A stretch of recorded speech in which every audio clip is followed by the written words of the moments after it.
So, Arsenal begin their Europa League campaign this Thursday with a match away against Rapid Vienna. In this video, I preview that match.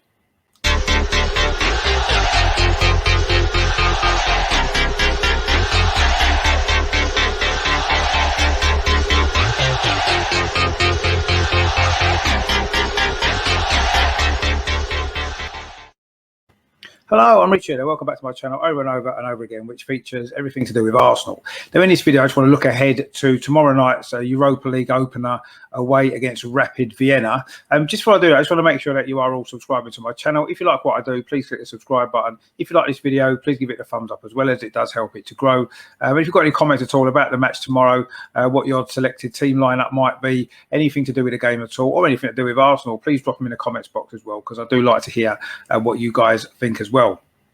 So tomorrow night then we're away in Austria against Rapid Vienna for our first match of the Europa League campaign this season. Looking at the group, this could well be our toughest match actually in the group stage. So it's a difficult start. They've had a good start to the season in Austria. They're lying second place in the table currently. They've scored 10 goals and conceded just 3 in their 4 league matches so far. Although, of course, they did suffer Champions League qualifying defeat to Ghent, which is why they have dropped down into the Europa League. Now, in terms of the history of the club, they're the most successful club in Austria, on the Austrian league. They've won 32 league titles in their history, although their last one was back in 2008. Of course, there was a little doubt over this game, wasn't there? Because a Rapid Vienna player had tested positive for coronavirus in the last few days. But the game is going ahead as agreed. Just another point about them is most of their squad actually are Austrian, so they're all homegrown players. Now, their record against English teams in European competition hasn't been too great at all. They've twice played Manchester United. Once was in the European Cup in 1968. They drew 0-0 at home before losing 3-0 at Old Trafford. They also played Everton actually in a final of the Cup Winners' Cup in 1985. I don't know if any of you remember that game. Everton, of course, won 3-1. They played Manchester United again in the Champions League group stages in 1996. They lost both games 2-0 home and away. And then the last time they played an English side in Europe was in 2009 in the qualifiers for the Champions League. They actually beat Aston Villa. They beat them 1-0 at home. And although they did lose 2-1 at Villa Park, they went through on away goals. So they've not got a great record against English sides. As I say, the last time they played, they did knock Aston Villa out. Probably their most famous player actually in their history, I would say, is probably Hans Krankel, the Austrian international from the 1970s and 1980s. He played three different spells with Rapid Vienna and scored over 300 goals for them. A couple of other players that we might well have heard of. There was the Norwegian Jan Åge Fjoltoft, who played for clubs like Swindon, Middlesbrough, Sheffield United and Barnsley in England. He also played for Rapid Vienna. And, of course, Niko Jelavic as well, the Croatian striker who played for Rangers, Everton, Hull and West Ham. He also had a spell playing for Rapid Vienna as well. This will actually be the third time that we've drawn against an Austrian side in European competition. And although we've got past the previous 2, we haven't had a great record away in the away legs. We played Sturm Graz in the 1970 Fairs Cup. Of course, we went on to win it that year. We lost the away leg 1-0 before winning 2-0 at Highbury to go through. And then, of course, in the European Cup, our first appearance in the European Cup for a number of years was in 1991 when we played Austria Vienna. Of course, the first leg at Highbury was a famous game, which we won 6-1. Alan Smith, of course, scored 4 goals that night. Although, again, we did lose 1-0 away in Austria. So our 2 visits to Austria in European competition so far both ended in 1-0 defeats. So we're hoping to put that record right, of course, tomorrow. Now, in terms of the team selection, certainly in the defensive areas, we don't seem to have a lot of options, do we? I actually believe Leno will start in goal.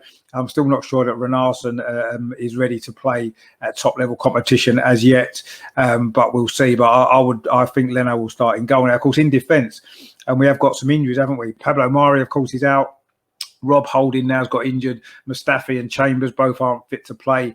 And, of course, Socrates and William Saliba were not even included in the Europa League squad. So if we're going to go 3 at the back, it's probably going to be a 3 that's been playing quite regularly in the Premier League. So I think it will be Gabriel, David Luiz, and probably Kolasinac on the left of the 3. I just feel as though, you know, give Tierney a rest. He does seem to have a few injury problems at times. The midfield could be quite interesting. I think Cedric Suarez will come in on the right-hand side of the wing back. I think Maitland-Niles may well go over to the left of the wing back positions as well. And then I think in the middle, I think Thomas Partey might well start. I think he needs some game time, doesn't he, to adapt to the way we want to play. So I think it's to be a good game to put him into. Maybe don't play the full 90 minutes, but certainly give him a start, maybe playing for 60 minutes, give him some time ahead of Sunday's game, of course. And he could well be partnered by Joe Willock. Or possibly Mohamed El Neni. So I think that's the choice there. Or possibly he won't play Partey at all and he might play Willock and El Neni. But I think they're the options there. And in the front 3, I think Reece Nelson will play. Of course, he played for the under-23s the other day, so I think he'll be in.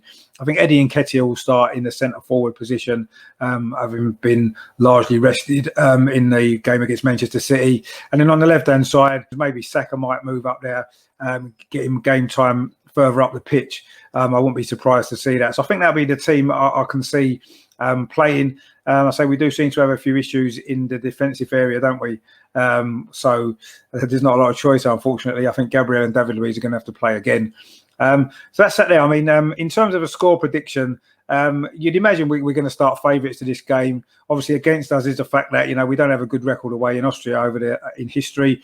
But I believe we'll win this game, maybe 2-1. I think it's going to be quite a tight game, and I think this could be the most difficult game in the group that we've got. So if we can get off to a good start, win this game, it will set us up nicely for the rest of the competition in the run-up to Christmas. So I'm going to predict a 2-1 victory, but I think it will be a difficult game, but I think we will come out on top. So that's that there then. I hope you enjoyed that video. Let me know in the comments what your team selection would be, what your score prediction is as well. So that's that. I hope you enjoyed that video. Lots more stuff coming up, of course. I've got a preview of the Leicester game as well, which I'll be doing on Friday. I'm not sure whether we'll get time to do a podcast this week. I'm hoping we might do, but maybe Friday, but it's not looking that likely at the minute. Just there's a lot of stuff going on. But obviously I'll be covering the game on Thursday and also on Sunday as well. I'm doing watch-alongs for both of those games. So that should be good. So stay tuned to the channel for that. If you haven't done so already, please subscribe. Click the subscribe button. If you like this video, please give it a thumbs up as well. And I say drop your comments in the box, what your team prediction and your score prediction. And that would be really, really great to hear from you. I say stay tuned to the channel. Lots of good stuff coming up. And of course, in the meantime, as always, come on, you Gunners!